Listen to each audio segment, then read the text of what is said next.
नमस्कार. तुम्ही ऑफिसला दररोज येतात, भरपूर सारी मेहनत करतात, जिद्दीने काम करतात, लॉयल्टीने काम करतात आणि 1 वर्ष झाल्यानंतर ज्यावेळेस तुमची प्रमोशनची वेळ येते ना, त्यावेळेस तुम्हाला सांगितलं जातं पुढच्या वर्षी बघू. तुम्हाला माहित आहे का, फक्त 10% परफॉर्मन्स तुमच्या प्रमोशनसाठी मॅटर करतो. बाकीचे 90% हे कसे डिसाईड होतात तुम्हाला माहिती आहे का? ऑफिसमध्ये रोज ओव्हर टाइम करून प्रोजेक्ट जो आहे तो परफेक्ट डिलिव्हर करून सुद्धा ज्युनियर कलिगला प्रमोशन मिळतं आणि तुम्ही फक्त कॉंग्रॅच्युलेशन्स टाईप करत बसतात. असं का होतं तुम्हाला माहिती आहे का? तर मग आजच्या व्हिडिओमध्ये आपण जाणून घेऊया, ह्याच प्रश्नाचं डीप ॲनालिसिस करूया की करिअरमध्ये प्रमोशन तुमचं का होत नाही आणि हे करून तुम्ही तुमच्या प्रमोशनचा रस्ता क्लिअर करू शकता. हा व्हिडिओ बघितल्यानंतर व्हिडिओ थोडासा मोठा असणार आहे, पण तुम्ही डिसाईड करायचं आहे की तुमचं प्रमोशन तुम्हाला महत्त्वाचं आहे, हा व्हिडिओ महत्त्वाचा आहे का त्या सगळ्या फालतू रील महत्त्वाच्या आहेत. नमस्कार, मी अविनाश चाटे, कॉर्पोरेट ट्रेनर आणि लिडरशिप कोच म्हणून काम करतो. तुम्ही आज हा व्हिडिओ बघताय म्हणजे तुम्ही ॲम्बिशियस आहात, तुम्हाला तुमच्या करिअरमध्ये पुढे जायचं आहे असं मी गृहीत धरतो. तुमच्यामध्ये पोटेन्शियल आहे आणि तुम्हाला ते सिनियरला दाखवायचं आहे असं मी गृहीत धरतो. पण काहीतरी मिसिंग आहे आणि काय मिसिंग आहे तुम्हाला माहिती आहे? तुम्ही ॲम्बिशियस आहात, सगळं आहे, मिसिंग आहे तुमचं प्रमोशनच होत नाही. प्रमोशन कुठं आहे? तर आजचा टॉपिक प्रिसाइजली तुम्हाला हेच सांगणार आहे की करिअरमध्ये प्रमोशन्स का होत नाहीत. हा एक general motivational pep talk video नाही आहे. आपण डीपमध्ये जाऊन स्पेसिफिक ऑफिस सिनारोजबद्दल बोलणार आहेत, फॅक्ट्सबद्दल बोलणार आहेत आणि इंटरनॅशनल थिअरीज आणि प्रॅक्टिकल्स ह्या स्टेप्सला आपण एक्सप्लोर करणार आहोत. तर हा व्हिडिओ पूर्ण बघितल्यानंतर तुम्ही स्वतः कॉन्फिडेंटली तुमच्या करिअरमध्ये नेक्स्ट स्टेप घेऊ शकतात आणि तुम्हाला कळेल नेक्स्ट प्रमोशनमध्ये की एक्झॅक्टली करायचं काय आहे. तर चला तर मग डायरेक्टली सुरुवात करूया.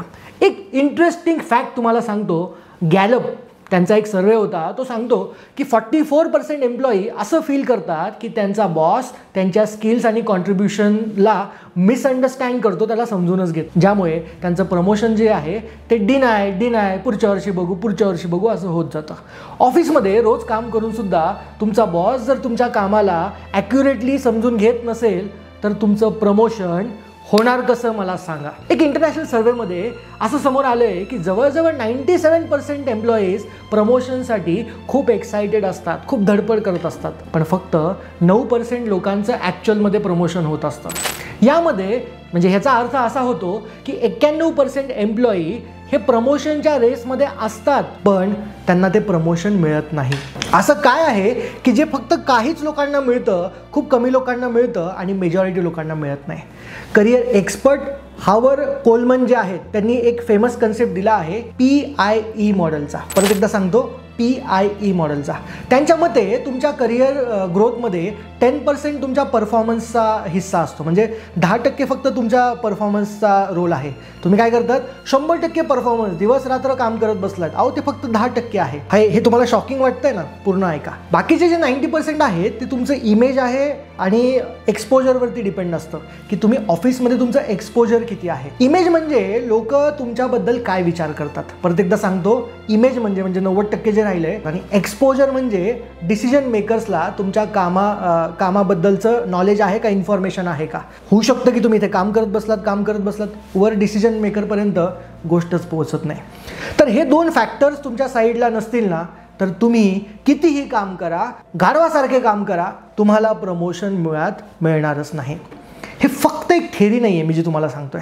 तुम्ही स्वतः विचार करा ना. मी तर इतके सारे कॉर्पोरेट ट्रेनिंग सेशन्स करतो, इतक्या सगळ्या लोकांना भेटतो. मी तुम्हाला सांगतो हे फक्त थेरी नाही आहे, हे ॲक्च्युअल आहे. ऑफिसमध्ये असं किती वेळ झालं आहे की त्या मीटिंग्समध्ये जे आहेत चुपचाप बसलेले आहात, आयडियाज तुमच्याकडे आहेत पण प्रेझेंट दुसरंच कोणीतरी करतंय, क्रेडिट तिसरंच कोणीतरी घेऊन चाललं आहे आणि प्रमोशनचा संबंध जो आहे त्याच्यामध्ये तुमची विजिबिलिटी ही दिसतच नाही.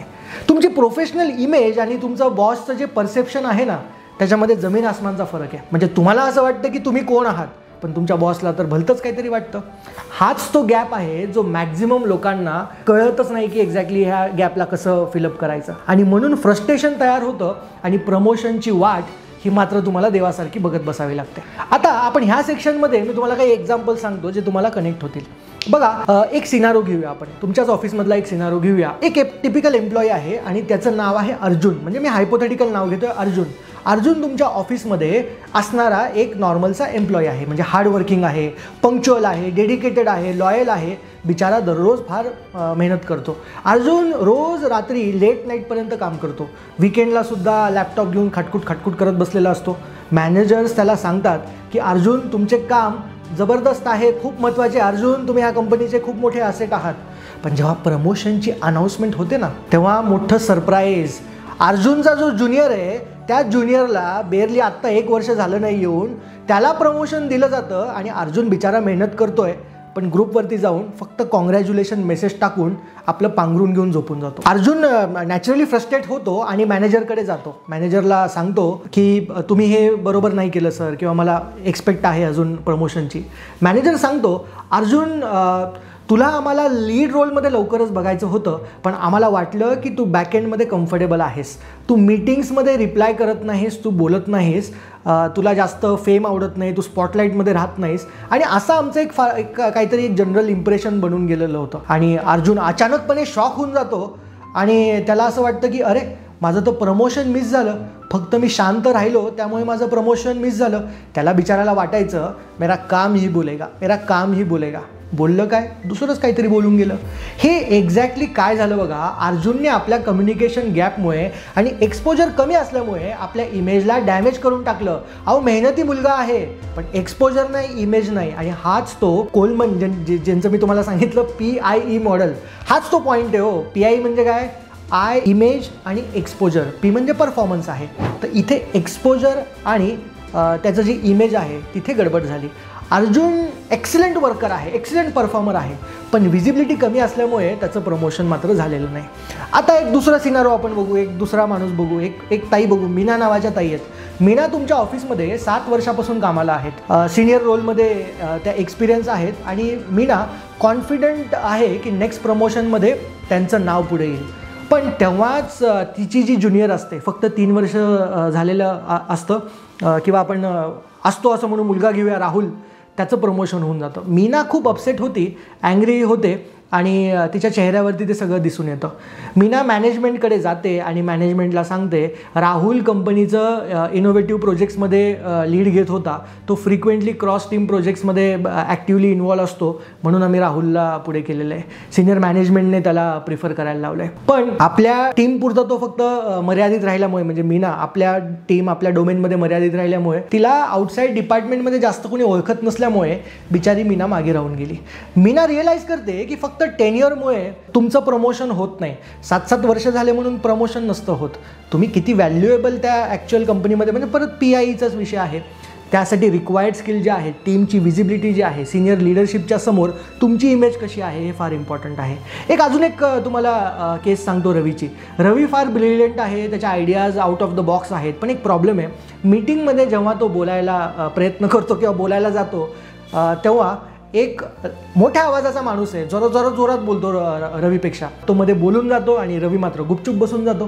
त्याच्या मॅनेजरला असं वाटतं की रवी इंटरेस्टेड नाही आहे लिडरशिप रोलसाठी, नाही तर त्याचा आवाज वाढला असता, तो व्यवस्थितपणे बोलला असता. गुपचूप शांत आवाजामुळे तो मागे राहून जातो. जेव्हा टीम लीडचा डिसिजन घ्यायची वेळ येते, तेव्हा रवीचं नाव जे आहे त्याचं डिस्कशन होत नाही, त्याला मागे ठेवलं जातं. त्याचा बॉस क्लिअरली बोलतो, रवी, वी थॉट तुम्हाला टीम लीडमध्ये इंटरेस्ट नाही आहे, कारण तुमचा आवाज पण फार लो आहे आणि तुम्ही कधी इंटरेस्ट घेत नाहीत, त्यामुळे तुमचं आम्ही प्रमोशन नाही केलं. आता रवीचं हे शांत राहणं त्याच्या प्रमोशनमध्ये आडवं आलं बघा, कारण सिनियरला त्याची लिडरशिप ॲबिलिटी, एन्थुझियाझम दिसलीच नाही, चेहऱ्यावर 12च वाजलेले असायचे नेहमी. रवीने आपल्या कम्युनिकेशन गॅपमुळे प्रमोशन इथं मिस केलं बघा. आणि आता अशी किती एक्झाम्पल्स तुम्हाला देऊ. एक नेहाचं सिनारो बघू आपण. नेहा तुमच्या ऑफिसमध्ये टॉप परफॉर्मर आहे. मॅनेजर्स तिच्या वर्कच्या क्वालिटीला ॲप्रिशिएट करतात, जबरदस्तीचं कौतुक करतात. पण जेव्हा नेहाच्या प्रमोशनचा टॉपिक घेऊन कोणीतरी येतं, तेव्हा तिचा मॅनेजर म्हणतो, नेहा, तू करंट रोलमध्ये खूप व्हॅल्युएबल आहेस बरं का, जे करतेस ना फार सुंदर करतेस. तू प्रमोटेड झालीस तर आमच्या टीमला मॅनेज करायला थोडासा प्रॉब्लेम येईल, कारण तू जे रोल करतेस तो रोल चांगला करतेस. तुला जर आम्ही वर घेतलं तर ती टीम कोण मॅनेज करेल. असं रिपीटेडली होत राहतं आणि नेहा इफेक्टिव्हली आपल्या कामामुळे ती ब्लॉक होत राहते. ती बिचारी काम तर करते पण पुढे जात नाही आहे. मॅनेजर्स आपल्या कन्व्हिनियन्ससाठी तिला प्रमोट करत नाहीत. फक्त हाय परफॉर्मन्स तुमच्या प्रमोशनची गॅरंटी देत नाही. हे नसू शकतं मित्रांनो, हेच तुम्हाला मी सांगतोय. या सिनारोमध्ये कॉमन काय आहे बघा, हे एवढे सारे तुम्हाला 4-5 एक्झाम्पल मी सांगितले. फक्त एक्सिलंट परफॉर्मन्स करून सुद्धा काही क्रिटिकल ब्लाइंड स्पॉट्समुळे तुमचं प्रमोशन होत नसतं. एकतर तुमचं एक्सपोजर कमी असतं, तुमची विजिबिलिटी कमी असते, तुमचं कम्युनिकेशन वीक असतं, तुम्ही एन्थुझियास्टिक नसतात, तुम्ही मरगळलेले दिसतात, तुम्ही जास्त बोलत नाहीत आणि ऑफकोर्स ऑफिस पॉलिटिक्स तर असतंच असतं. तर आता आपण बघूया की अशा कोणत्या प्रूव्हन थिअरीज आहेत आणि कुठल्या प्रॅक्टिकल मेथड्स आहेत जे आपल्याला प्रमोट होण्यासाठी मदत करतात. आपण काही सिनारोजमधून बघितलं की कसं प्रमोशन फक्त परफॉर्मन्सवर नाही तर तुमच्या विजिबिलिटीवरती, तुमच्या इमेजवरती आणि ऑफिस पॉलिटिक्सवरती सुद्धा अवलंबून असतं. तर पहिला तो थिअरी मी तुम्हाला सांगितला PIE मॉडेलचा. लोक तुमच्याबद्दल काय विचार करतात? तुम्ही प्रोफेशनल आहात का, रिलायबल आहात का, भरोशाचे आहात का, ओनरशिप घेत आहेत का, लिडरशिप मटेरियल आहात का. तुमची जी आहे ना प्रोफेशनल ब्रँड काय आहे ती फार महत्त्वाची आहे. आणि तिसरं एक्सपोजर 60%. मॅनेजमेंट आणि डिसिजन मेकर. प्रमोशन कोणाच्या हातात आहे? तुम्ही ते हायस्टेक माणसाला दिले सोडून तुम्ही खालच्या पेनी स्टॉक्सला खुश करायला बसलात. साधे कर्मचारी जे तुमच्या अवतीभोव त्यांच्या हातात काही नाही आहे. तुम्ही त्यांच्या मैत्रीमध्ये पडलात, त्यांच्यासोबत डब्बे खाण्यामध्ये बिझी आहेत. मॅनेजमेंट तिकडे बसले, डिसिजन मेकर तिकडे बसलेत. तिकडे विजिबल राहण्याची गरज आहे, तिकडे फोकस करण्याची गरज आहे. आणि जो दाखवतो ना तोच पुढे जात असतो. दाखवतं म्हणजे मी फक्त शो ऑफ नाही म्हणत. तुमच्या कामाला दाखवणं काय पाप आहे मला सांगा? तुम्ही दाखवा ना, जा डिसिजन मेकर्ससमोर तुमचं काम दाखवा. म्हणून लोक एक्सपोजर नसल्यामुळे प्रमोशनला मिस करतात. सो मित्रांनो, तुम्हाला प्रमोशन जर पाहिजे असेल तर फक्त एक्सलेंट कामाने नाही, तर हा पहिला रूल तुम्ही लक्षात ठेवा, PIE. आता दुसरा मी तुम्हाला सांगतो, पीटर्स प्रिन्सिपल. पीटर प्रिन्सिपल पण एक खूप जबरदस्त पॉप्युलर कन्सेप्ट आहे. हा प्रिन्सिपल म्हणतो की every employee rise to his level of incompetence. म्हणजे एक पॉईंट येईपर्यंत प्रमोशन मिळत राहतं पण इव्हेंच्युअली एम्प्लॉईज तिथे रीच होतात जिथे त्यांची स्किल इनसफिशियंट होते. त्याला स्टॅग्नन्सी येते असं पण म्हणूया. म्हणजे तुम्हाला कधी वाटतं का की तुमचा बॉस इनकॉम्पिटंट आहे तरी पण तो बॉस आहे? एक्झॅक्टली हेच जे आहे हे पीटर प्रिन्सिपल म्हणतं. असं मॅनेजमेंट तुमच्याबद्दल विचार करू शकतं की जर तुम्हाला नेक्स्ट लेवलला प्रमोट जर केलं तर तुम्ही ते सांभाळू शकता की नाही सांभाळू शकता. आणि कधी कधी त्याच्यामुळे तुम्हाला प्रमोशन हे दिलं जातं. आपण हा प्रिन्सिपल समजून घेतला तर तुम्हाला लक्षात येईल की स्किल्सला नेक्स्ट लेवलसाठी रेडी करणं गरजेचं आहे. मॅनेजमेंटला क्लिअरली दाखवणं गरजेचं आहे, तेव्हाच तुम्ही त्या पोझिशनसाठी रेडी होतात. आणि तिसरं, गॅलप स्ट्रेंथ फाइंडर. हे काय बघा, गॅलप स्ट्रेंथ फाइंडर सांगतो की लोक नॅचरली टॅलेंटेड असलेले रोल्समध्ये प्रमोशन फास्ट घेतात. तुमच्या स्ट्रेंथ्स ज्या आहेत, तुमचे टॅलेंट जे आहेत तुम्हाला आयडेंटिफाय करता आले पाहिजे, तिथेच तुम्हाला प्रमोशन मिळत राहतं. म्हणजे जिथे तुमचं नॅचरल टॅलेंट आहे ना तिथे काम करून तुम्ही लवकर विजिबल होऊ शकतात. तुमची इमेज पण नॅचरली तिथे स्ट्रॉंग होऊ शकते. आणि आपण जे नॅचरली चांगलं करू शकतो ना त्या रोल्सला घेतलं तर आपण परफॉर्मन्स इझिली दाखवू शकतो. म्हणून तुमचा जो रोल आहे तुम्ही पहिले आयडेंटिफाय करा की ऑफिसमधलं कोणतं काम तुम्ही चांगलं करू शकता. त्या कामात हळूहळू जाण्याचा प्रयत्न करा, कारण त्याच कामामध्ये तुम्हाला पुढे ग्रोथ मिळू शकते. चौथं मॉडेल आहे जोहारी विंडो. हे मित्रांनो माझं फार आवडीचं मॉडेल आहे जोहारी विंडो. मी बऱ्याचशा माझ्या कॉर्पोरेट ट्रेनिंगमध्ये सांगत असतो. एक प्रूव्हन सेल्फ अवेअरनेस टूल आहे. तुम्हाला तुमचे ब्लाइंड स्पॉट्स जाणून घेण्यासाठी मदत करतं. फॉर एक्झाम्पल, तुम्हाला कोणी कन्स्ट्रक्टिव्ह क्रिटिसिझम दिलं, तुम्हाला जर कोणी काहीतरी सांगितलं, चांगलं सांगितलं, एक फीडबॅक दिला की तुम्ही थोडंसं असं काम केलं तर तुम्हाला बरं होईल, तर तुम्ही डिफेन्सिव्ह होतात त्याच्यातून का तो लवकर फीडबॅक घेतात? डिफेन्सिव्ह एम्प्लॉई लिडरशिप पोझिशनला कन्सिडर केले जात नाहीत. म्हणजे जे कर्मचारी ज्यांना आपण काही चांगलं सांगायला गेलो तर ते भलतंच काहीतरी काढतात, मला टार्गेट जात आहे असं म्हणतात, त्या लोकांना थोडंसं प्रमोशनपासून दूर ठेवलं जातं. तर आयडेंटिफाय करा की तुम्हाला कोणी फीडबॅक दिला ऑफिसमध्ये, काही चांगलं तुम्हाला सांगण्याचा प्रयत्न केला तर तुम्ही करतात काय. जोहारी विंडो तुम्हाला तुमचे विकनेस, स्ट्रेंथ्स हे सगळं क्लिअरली दाखवतं की तुम्ही कसं बेटर लीडर होऊ शकतात. ब्लाइंड स्पॉट्सवरती काम केल्यानंतर प्रमोशनचा रस्ता तुम्हाला डेफिनेटली मिळू शकतो. तर ब्लाइंड स्पॉट काय आहेत हे पण ओळखणं गरजेचं आहे. हा डिटेल व्हिडिओ जर तुम्हाला बघायचा असेल तर जोहारी विंडो अविनाश चाटे म्हणून तुम्ही टाईप करा गुगलला, तुम्हाला नक्कीच त्याच्यावरती तो व्हिडिओ मिळेल. हिंदीमधून तो व्हिडिओ आहे. आणि मित्रांनो, ह्या प्रूव्हन थिअरीजमधून क्लिअर होतंय आपल्याला की फक्त हार्ड वर्क काफी नाही. तुम्हाला किती स्ट्रॅटेजिकली तुमचं इमेज एक्सपोजर बिल्ड करता आलं पाहिजे त्याच्यावरती मी बोलतोय. विजिबिलिटी बिल्ड करा, ते स्ट्रॉंग असणं गरजेचं आहे. तुम्हाला तुमचे स्ट्रेंथ्स आणि विकनेसेस माहीत पाहिजे आणि हे फक्त अल्टिमेटली तुम्हाला प्रमोशन देऊ शकतात. आता आपण हे बोलूया की प्रमोशन जर आपल्याला करायचं असेल तर एक इंटरेस्टिंग प्रश्न तुम्ही विचारला पाहिजे. आपल्याला प्रमोशन हे का पाहिजे? बघा, मी परत एकदा विचारतोय, तुम्हाला जर तुमच्या ऑफिसमध्ये प्रमोशन पाहिजे असेल तर एक्झॅक्टली हा प्रश्न तुम्हाला विचारा. प्रमोशन मला एक्झॅक्टली का पाहिजे? फक्त सॅलरी हाईकसाठी पाहिजे, का मला एक फॅन्सी जॉब टायटलमुळे पाहिजे, का त्याच्यापेक्षाही काही डीपर आहे? मला असं वाटतं की प्रमोशनचे काही कारण आहेत बघा. पहिलं व्हॅलिडेशन. प्रमोशन फक्त एक न्यू डेझिग्नेशन नाही, हे तुमच्या कामाची आणि वर्कचं एक ऑफिशियल व्हॅलिडेशन आहे. कारण तुम्हाला एक तो टॅग मिळतो ना, तुम्हाला ते एक डेझिग्नेशन मिळतं. तुमच्या मनामध्ये हे खूप इमोशनल आहे की येस, मी कंपनीसाठी व्हॅल्युएबल आहे आणि कंपनीने मला रिकग्नाइज केलं पाहिजे. आणि जेव्हा तुम्हाला ते व्हॅलिडेशन मिळतं त्यावेळेस तुम्हाला कळतं मी ह्या कंपनीसाठी व्हॅल्युएबल आहे आणि कंपनीने मला हे पद दिलं आहे. तर त्या व्हॅलिडेशनसाठी फार महत्त्वाचं आहे. तुम्हाला असं वाटतं की प्रमोशन मिळाल्यानंतर तुम्ही कॉन्फिडंट फील कराल, तर तुमचा कॉन्फिडन्स ऑफिसमध्ये नोटिसेबल होईल आणि तुम्हाला रिस्पेक्ट मिळेल. आणि एक फक्त फॅन्टसी नसते, तर एक सायकोलॉजिकल नीडसुद्धा आहे. तर व्हॅलिडेशन खूप इम्पॉर्टंट आहे, ज्याच्यामुळे आपल्याला प्रमोशन हवं असतं. दुसरं स्टेटस आणि रिस्पेक्ट, म्हणजे की सोशल रिकग्निशन. प्रमोशन तुम्हाला फक्त ऑफिसमध्ये नाही तर घरात सुद्धा एक रिकग्निशन देतं, मित्रांमध्ये देतं, घरच्यां प्राऊड फील करून देतं. म्हणून ऑफिसमध्ये ज्युनियर कलिग आणि टीम तुम्हाला सिरियसली पण घ्यायला लागतात, कारण तुमचं प्रमोशन झालेलं असतं. तुमचं ओपिनियन महत्त्वाचं ठरलं जातं, कारण की तुमचं प्रमोशन होत असतं. एक सर्वेमध्ये अराउंड 67% एम्प्लॉईजने क्लिअरली बोललं की प्रमोशन मिळवण्याचा सर्वात मोठा बेनिफिट हा आहे की पब्लिक रिकग्निशन मिळतं. म्हणजे समाजाला हे कळतं की मी प्रमोट झालो आहे. सोशल मीडियामध्ये, लिंक्डइनवरती, व्हॉट्सॲप ग्रुपवरती जे काही कॉंग्रॅच्युलेशन्स तुम्हाला येत असतात, त्यामुळे पण कुठेतरी डायरेक्टली इनडायरेक्टली आपल्याला आनंद होत असतो आणि तुम्ही हे एक्सपिरियन्स करण्यासाठी इच्छुक असतात, त्यामुळेही आपल्याला प्रमोशन हवं असतं. तिसरं कारण ज्याच्यासाठी आपल्याला प्रमोशन हवं असतं, फिनान्शियल ग्रोथ आणि सिक्युरिटी. प्रमोशन बरोबर एक सिग्निफिकंट फिनान्शियल हाईक येतो. थोडंसं तुम्हाला सॅलरी वाढून दिली जाते आणि तुम्हाला ते फॅन्टसीज असतात ना की एक बेटर लाईफस्टाईल पाहिजे, मला घर पाहिजे, मला बंगला पाहिजे, गाडी असेल तर मला अपग्रेड करायचे, मला अजून सेव्हिंग करायचे, इन्व्हेस्टमेंट करायचे. आणि प्रमोशन फक्त एक पोझिशन नसून तुमचं आणि तुमच्या फॅमिलीला एक फिनान्शियली सिक्युअर करण्यासाठीचं एक तुम्हाला कॉन्फिडन्स देत असतं, त्याच्यामुळे पण तुम्हाला प्रमोशन हवं असतं. आणि चौथं करिअर ग्रोथ आणि बिगर अपॉर्च्युनिटीज. प्रमोशन तुम्हाला हायर रोलसाठी दिलं जातं, बिगर टीम्स तुम्हाला मॅनेज करण्यासाठी दिले जातात आणि तुम्ही असं इमॅजिन करता की प्रमोट झाल्यानंतर तुम्हाला इम्पॉर्टंट स्ट्रॅटेजिक मिटिंग्सला बोलवलं जाईल, ज्याच्यामध्ये टॉप लेवल मॅनेजमेंट असतील, डिसिजन मेकर्स असतील आणि तुमची इन्व्हॉल्वमेंट तिथं होईल. हे फक्त फॅन्टसी नसून प्रमोशनचं डायरेक्ट संबंध आहे तुमच्या रिस्पॉन्सिबिलिटीज वाढवण्यासोबत सुद्धा आहे. प्रमोशन नंतर तुम्ही एक लीडर म्हणून डेव्हलप होतात, लिडरशिपची स्टाईल तुमची डेव्हलप होत असते, एक बिगर पिक्चरमध्ये तुम्ही कॉन्ट्रीब्यूट करू शकतात. आणि पाचवं पर्सनल फुलफिलमेंटसाठी सुद्धा, म्हणजे फिलिंग ऑफ अचिव्हमेंटसाठी सुद्धा आपल्याला प्रमोशन हवं असतं. आपण सगळे माणसं सायकोलॉजिकली वायर्ड आहोत की करिअर आपल्याला प्रोग्रेस बघायचा असतो. आपल्याला एकाच ठिकाणी थांबलेलं आवडत नसतं आणि एकाच पोझिशनवरती स्टॅग्नंट झाल्यानंतर आपल्याला मुळात फ्रस्ट्रेशन येत असतं आणि बऱ्याचदा आपण बॅकफूटवरती सुद्धा जात असतो. तर प्रमोशन मुळात एक स्ट्रॉंगर सिग्नल आहे तुमच्या स्वतःकडे बघण्याचं की आय एम मुव्हिंग अहेड, म्हणजे मी पुढे जातोय. तुम्ही कॉलेज फ्रेंड्स असतील किंवा ज्युनियर्स असतील, सोशल सर्कल्समध्ये तुम्हाला ह्या सगळ्या लोकांमध्ये प्रमोटेड होताना बघताना आणि तुम्हाला इंटरनली सुद्धा असं वाटतं की तुम्ही लाईफमध्ये पुढे जात आहात. तर मुळात हे बेसिकली खूप इम्पॉर्टंट आहे. मित्रांनो, तुम्ही हे क्लिअरली समजून घ्यायला पाहिजे की तुम्हाला प्रमोशन का पाहिजे आहे.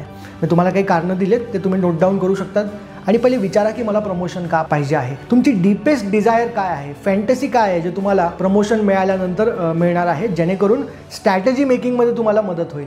आता आपल्याला व्हिडिओच्या सगळ्यात प्रॅक्टिकल भागामध्ये आपण येतोय की मी तुम्हाला ॲक्शन स्टेप्स सांगणार आहे की एक्झॅक्टली तुम्हाला प्रमोट व्हायचं असेल तर तुम्ही करायचं काय. फार इम्पॉर्टंट. तुम्ही जर आत्तापर्यंत व्हिडिओ बघत असाल तर तुम्ही नक्कीच सिरियस असाल. ॲक्शनेबल स्टेप बघा काय आहेत. पहिल्या नंबरची स्टेप जी आहे, इम्प्रूव्ड विजिबिलिटी.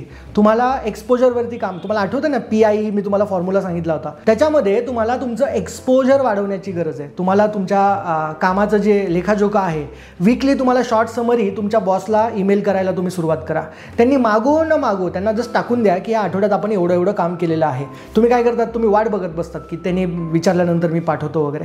सिनियर मॅनेजमेंटला सुद्धा CC मध्ये ठेवायला चालू करा. ह्याने काय होईल ना, तुमचं एक्सपोजर वाढायला चालू होईल. कंपनीमध्ये ऑप्शनल इव्हेंट्स येतील, मीटिंग्स येतील, वर्कशॉप येतील ना, त्याला ॲक्टिव्हली अटेंड करा. उगाच ते गॉसिपिंग करत बसू नका, उगाच म्हणू नका हे पांचटे वगैरे वगैरे. तुम्हाला वाटतं की वरपर्यंत थोडी कोणी ऐकणार आहे. अहो, तुमच्यातलाच कोणीतरी असतो जो वरती जाऊन सांगतो की हा म्हणत होता की हे मीटिंग वगैरे कशाला ठेवले, पांचट आहे. तर इम्पॉर्टंट आहे. Action number 2, build positive professional image. तुमच्या ऑफिसमध्ये बिहेवियर आणि कम्युनिकेशन जे आहे त्याच्यामध्ये प्रोफेशनलिझम ठेवा. मी आत्ताच सांगितलं ना, गॉसिपिंग बिलकुल बंद करा. तुम्हाला असं वाटतं की तुम्ही गॉसिप त्या व्यक्तीसोबत करताय, कुठपर्यंत जाणार आहे. अहो, कुठपर्यंत गॉसिप जातात तुम्हाला माहीत नाही. ती निगेटिव्हिटी अवॉइड करा. मॅनेजर्स आणि सिनियर्सला ते जर कळालं की तुम्ही गॉसिप करतात तर तुम्हाला प्रमोट केलं जात नाही. टीम बिल्डिंगसाठी तुम्हाला उपयुक्त मानलं जात नाही. जेव्हाही तुम्हाला ऑफिसमध्ये कन्स्ट्रक्टिव्ह फीडबॅक कोणी देत असाल ना, त्याला ग्रेसफुली एक्सेप्ट करा, मान्य करा काय जे काय तुमचं चुकलेलं आहे. डिफेन्सिव्ह होऊ नका, भांडणं करायला जाऊ नका, एक्सेप्ट करा, कारण ते सांगतायत म्हणजे काहीतरी नक्कीच ब्लाइंड स्पॉट असणार आहे. असं करण्याने काय होणार आहे, तुमची जी इमेज आहे ना ती लिडरशिप स्टाईलसाठी वाटली जाईल. अरे आपण ह्याला काहीतरी सांगतो आणि हा व्यवस्थितपणे ऐकून घेतो, अरे आपण ह्याला काहीतरी सांगतो आणि हा डिफेन्सिव्ह म्हणजे ॲग्रेसिव्ह होत नाही, व्यवस्थितपणे ऐकून घेतो. ते इम्पॉर्टंट आहे. तिसरी स्टेप काय, क्लिअर कम्युनिकेशन ऑफ गोल्स तुम्ही ठेवा. तुमच्या मॅनेजरसोबत डायरेक्ट मीटिंग ठेवा आणि क्लिअरली बोला की तुम्हाला तुमच्या करिअरमध्ये पुढे जायचं आहे, तुम्ही ह्या जॉबसाठी निडी आहात. तुमचं करिअर प्लॅन्स त्यांच्यासोबत डिस्कस करा. तुमचे ॲम्बिशन्स आणि प्रमोशनसाठी तुमचं जे रेडीनेस आहे ना ते एक्सप्रेस करा. बऱ्याचदा आपल्याला असं वाटत असतं की त्यांना कळेल, ते ठरवतील. नाही, तुम्ही जाऊन सांगा, जेणेकरून काय होईल की थोडंसं एक्सपोजर तुमचं वाढेल. असं करण्याने काय होतं, मॅनेजमेंट तुमच्या नावाचा ऑटोमॅटिकली फ्युचरला विचार करायला जातं, कारण त्यांना कळतं की हा व्यक्ती इंटरेस्टेड आहे, आपण ह्याच्याकडे लक्ष देऊया. नंबर 4, स्ट्रॅटेजिक नेटवर्किंग चालू करा आणि मेंटरशिपबद्दल विचार करा. कंपनीमध्ये इन्फ्लुएन्शियल मेंटर जे आहेत, जे काही चांगले लोक आहेत, डिसिजन मेकर्स आहेत, त्यांच्यासोबत स्ट्रॉंग बॉन्डिंग ठेवायला चालू करा. त्यांच्यासोबत रेग्युलरली बोलायचा प्रयत्न करा, त्यांच्यासोबत नॉलेज शेअर करायचा प्रयत्न करा. नॉलेज शेअर म्हणजे त्यांच्याकडनं विचारण्याचा प्रयत्न करा. रेग्युलरली त्यांच्या आणि तुमच्या कामाबद्दलचे ना ते अपडेट्स एकमेकांना देत राहा. जे डिसिजन मेकर्स आहेत ते मी तुम्हाला म्हणतो. पॉलिटिकल अवेअरनेस फार महत्त्वाचा आहे की ऑफिसमध्ये पॉवर कोणाच्या हातात आहे तिकडे जास्त फोकस करा. एक इन्फ्लुएन्शियल मेंटर तुम्हाला प्रमोशनचे रोड ब्लॉक्स क्लिअर करायला हेल्प करू शकतो आणि तुमचा ॲडव्होकेट होऊ शकतो ज्यावेळेस तुम्ही अडकलेले असाल तर. नंबर 5 काय, स्किल आणि कॉम्पिटन्सीज तुम्हाला अपग्रेड करावं लागतील. बघा, प्रमोशन्स आपोआप येत नाही, तुम्हाला तुमच्यामध्ये इम्प्रूव्हमेंट्स करावं लागतील. नेक्स्ट लेवलवर जाण्यासाठी तुम्हाला कुठल्या स्किल लागणार आहेत हे आयडेंटिफाय करा आणि त्याला प्रोॲक्टिव्हली शिकण्याचा प्रयत्न करा. नवीन कोर्सेस शिका, ट्रेनिंग्सला अटेंड करा, सिनियर मॅनेजमेंटला इन्फॉर्म करा की तुम्ही स्किल अपग्रेडेशन केलं आहे, नवीन सर्टिफिकेशन घेतलेलं आहे. तुम्हाला नेक्स्ट लेवलला रिस्पॉन्सिबिलिटी हँडल करायची इच्छा आहे ते सुद्धा जाऊन सांगा. त्याच्याने काय होईल, प्रमोशनची अशॉरिटी थोडीफार वाढायला चालू होईल. मित्रांनो, हे पण लक्षात ठेवणं गरजेचं आहे की प्रमोशन ओव्हरनाईट मिळत नसतं. आज व्हिडिओ बघितला, इम्प्लिमेंटेशन चालू केलं ना, तुम्हाला वेळ लागणार आहे, पण तुम्हाला कन्सिस्टंटली एफर्ट्स चालू ठेवायचे. प्रोफेशनल इमेज आणि एक्सपोजरवरती सिस्टमॅटिकली काम करायला चालू करा, त्याला बिल्डअप करा, क्लिअर कम्युनिकेशन ठेवा आणि स्ट्रॅटेजिक नेटवर्किंगला फॉलो करा. तुम्ही हे प्रॅक्टिकल स्टेप्स जर कन्सिस्टंटली फॉलो केले ना तर डेफिनेटली तुम्हाला रिझल्ट्स मिळायला चालू होतील. प्रमोशनचा रस्ता तुमचा क्लिअर होईल आणि नक्कीच तुम्हाला प्रमोशन मिळेल. तर मी आशा करतो की हे सगळे तुम्हाला प्रॅक्टिकल टूल्स आणि स्ट्रॅटेजीज तुम्हाला समजले असतील आणि हे टूल्स आणि प्रॅक्टिकल सगळे स्ट्रॅटेजीज जर तुम्हाला समजले असतील, ऑफिसमध्ये इम्प्लिमेंट करा. तुम्हाला काही मदत लागत असेल, ऑफिसमध्ये जर काही सेशन तुमच्या अरेंज करायचं असेल तर मला ईमेल करा, मला कॉन्टॅक्ट करा and let's have that training session together. अजून काही तुम्हाला ऑफिसमधल्या मुद्द्यांवरती काही व्हिडिओज पाहिजे असतील तर कमेंट सेक्शनमध्ये जाऊन मला सांगा, आपण त्या विषयावरती बोलण्याचा प्रयत्न करूया. भेटूया पुढच्या व्हिडिओमध्ये. तोपर्यंत I am signing off. Thank you so much. जय हिंद.